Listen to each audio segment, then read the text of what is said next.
Okay, today, or actually it's this evening, we're going to be canning some strawberries. I've been canning for the past 2 days, and this is strawberry season here in Michigan. So if we're going to have any strawberry jam or strawberry shortcake or any of that stuff, this is when we do it. This is going to be shelf jam, what we refer to as shelf jam. We like to do 2 types of jam. We like to do freezer jam, and we like to do regular canned jam, the shelf jam.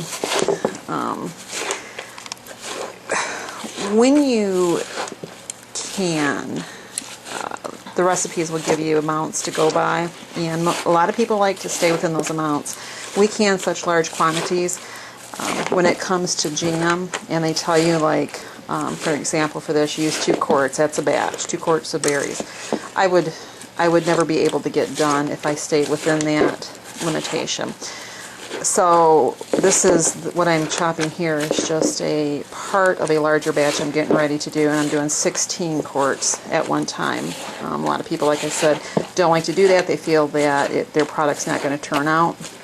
And to be honest, I do have once in a while variations. Sometimes my jam's a little thinner than other times, but it's always good. Canning is like anything else. It's 50% just hands-on experience, learning to be comfortable with it, and there is variation you can give. You want to stay within the canning time, you want to stay within that type of stuff because that's a safety issue. Other stuff as far as size of batches, sometimes that can be a safety issue depending on what the product is, but most of the time it's just a guarantee that if you only make 2 cups of something, it's going to turn out like this. If you watch my bread video, you will know that I don't go by that rule of thumb, that it's the end product that may vary a little bit, but again, it's all good. Alright, as I said, I've been canning for a couple of days, so ignore my stove. It's pretty nasty. And my batch here is a batch of 16 quarts of berries. A typical batch on a recipe, a single recipe, calls for 2 quarts of berries, 7 cups of sugar, a box of pectin, and a 1/4 cup of lemon juice. We have an Amish store not too far from us that sells in bulk, and I buy my pectin in bulk. I get a better deal that way. So I'm putting in a little over 2.5 cups of pectin into the berries. It'll be the same thing for the lemon juice. We'll use 2 cups. So we'll stir it in and we'll bring it up to a boil. And that'll take a little bit of time, especially with a batch this size. While we wait for the berries to boil so I can add the sugar, I was going to show you what I've done so far. I got some jars behind me on the table too, but right here, this is the shelf jam. And as you can see, if it's cool enough to touch, let me find a cooler one. That's just from canning. I haven't wiped off the jars yet. The berries stay at the top. The jelly portion down at the bottom is dark. It's a darker color. You can see it's gelled up fairly well. They haven't been done very long. They'll thicken up a little bit more as they set. And the real pretty jam right here, that's the freezer jam. And it requires such little processing that it gets to retain its color. This by far is the preferred flavor here in the house. However, because we only have a freezer, and should we lose the freezer due to a power outage or whatever case, I'm always worried about the amount of food that we might lose. So I try not to be totally dependent upon that aspect of it. Because otherwise, because of the flavor, we do all freezer jam. But it is, what's weird is if you freeze a berry, at least in my experience, when you freeze a strawberry, they become mushy. With the freezer jam, you chop up your berries small, and those little chunks stay firm. Now, I don't know if it's because of the amount of sugar that's in it, or going through the freezer and the sugar and the pectin work together. I really have no idea why. I always found that odd. Speaking of sugar, the amount of sugar that I have used for 8 flats of berries, probably more like maybe 6.5 because we've eaten more than I care to think of. The amount of sugar called for in making jam is astounding. Freezer jam, you use 2 cups, for a single batch you use 2 cups of berries and 4 cups of sugar. In shelf jam you use 2 quarts of berries to 7 cups of sugar. I will have used, by the time I'm done with what I'm cooking right now, which will give me, I'm guessing here, it should give me another 40 some jars. I will have used 80 pounds of sugar, and that sounds like an enormous amount, and it is. But when you think about what you buy in the store, if you look on the back of it, it will go through having fructose.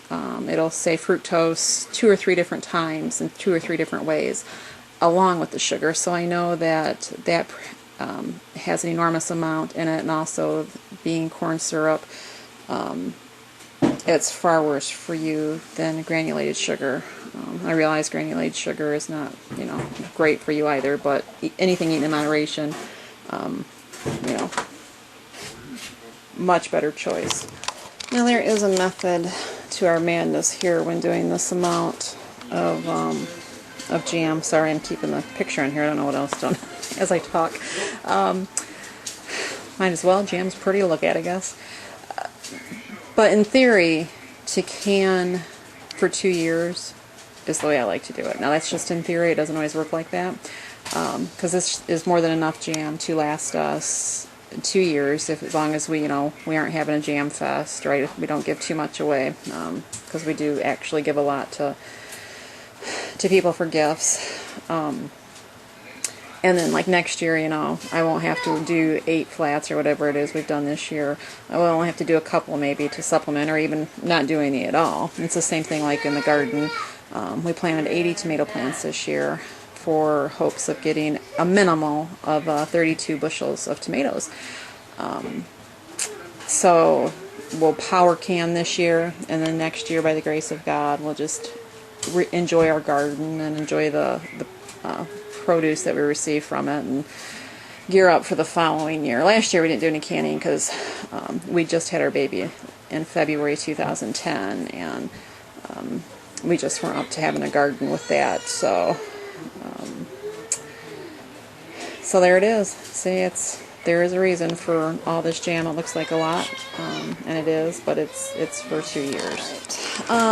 When we can, you want to have your jars, if you have never canned before, you want to have your jars heating up so that when you put your if you're going to hot pack, this is blurry, I realize that, but I can't seem to get the camera far enough away to give you a good visual.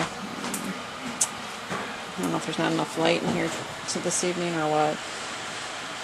This is one of our water kettles that we use in the winter to heat water up on the stove. It's about 10 gallons, but it works great for a canner in the summer. I don't have anything on the bottom. I know, canners come with things on the bottom, but I have not had any problem with it. I can get 20 pint jars in there, and that's what I've got in there right now warming up.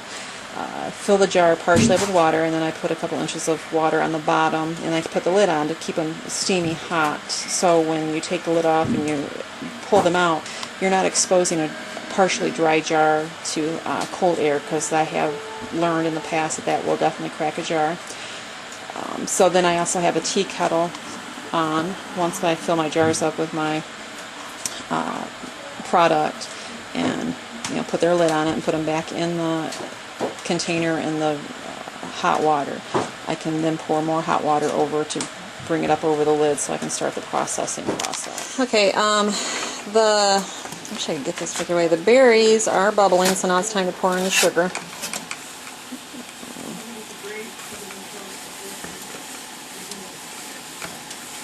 Like I said, it takes an incredible amount of sugar with this. This is 56 cups. Over half of a 5-gallon bucket.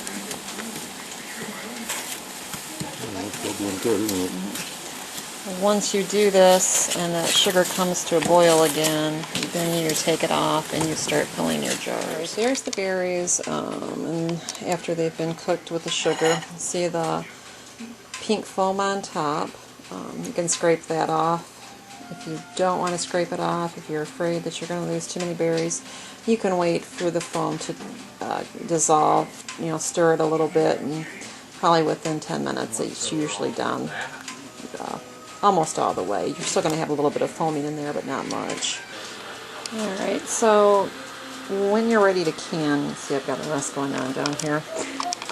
Also, I'm backwards here. I am right-handed, and this video camera has the picture on the left hand, or the screen on the left hand, so just bear with me, please. You take your hot liquid. You've removed a hot jar, just one at a time, from your pan that you've been heating your jars up in.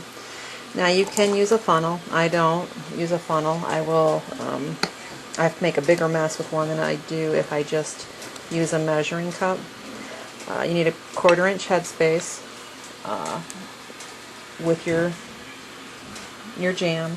Then I take a warm damp rag and wipe off the rim, because you will get, that was there before, but you will get product on the rim of your jar, and that can hinder the sealing of your jar. Then you put your lid on. I put mine in warm water. They say you don't have to anymore, but I've done it so long I just have it, I guess. Put your ring on, and then set it back in your hot pan of water here. And then get another jar and continue on. The pint jar is processed for 10 minutes. Quart jars, I believe, are 15. That's pretty standard for jellies. They've got so much sugar in them that people used to seal their lids with wax instead of processing them, and it kept them fine. But that is what we got out of about 8 flats of berries, and I put one up tonight just for eating, and we probably ate anywhere from half of one to another one, so about 6 to 6.5 flats of strawberries gave us close to 130 pints of jam, so not too bad. Good way to kick off 2011 canning season.